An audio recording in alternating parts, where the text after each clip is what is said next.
Long de 1344 km, le corridor de Lobito est un projet majeur pour l'intégration régionale et la transformation économique en Afrique.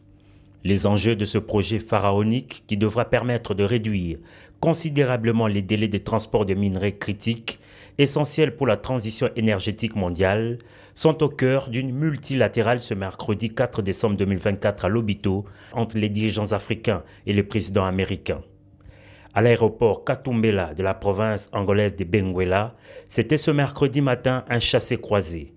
La RDC, au cœur de ces initiatives pour son rôle stratégique, est représentée au plus haut niveau. Arrivé à 8h30, le président de la République Félix Antoine Tshisekedi Tshilombo est accueilli par le ministre angolais des Relations extérieures, Antonio Tete. Après les cérémoniales d'accueil, le chef de l'État congolais a rejoint au salon d'honneur les présidents angolais Joao Lorenzo, le Zambien Hakainde Hichilema et le vice-président tanzanien Philippe Pango.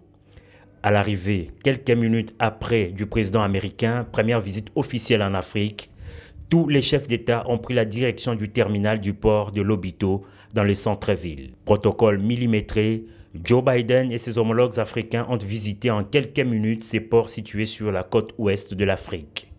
Brève visite sanctionnée par une photo de famille. Et le point culminant, c'est à l'usine de transformation alimentaire du groupe Carino.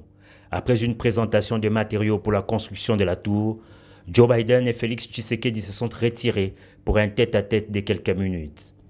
Rien n'a filtré de cette rencontre en bilatéral. Autour d'une table ronde, peu après, les dirigeants africains et le président américain ont tour à tour parlé de l'importance de la concrétisation du corridor ferroviaire de Lobito.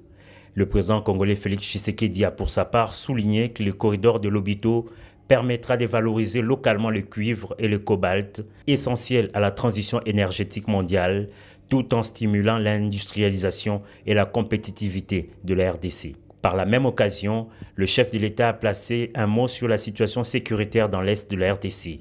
Félix Tshisekedi a insisté sur l'urgence d'une paix durable dans la région et a salué le rôle déterminant de l'Angola dans le processus de Luanda.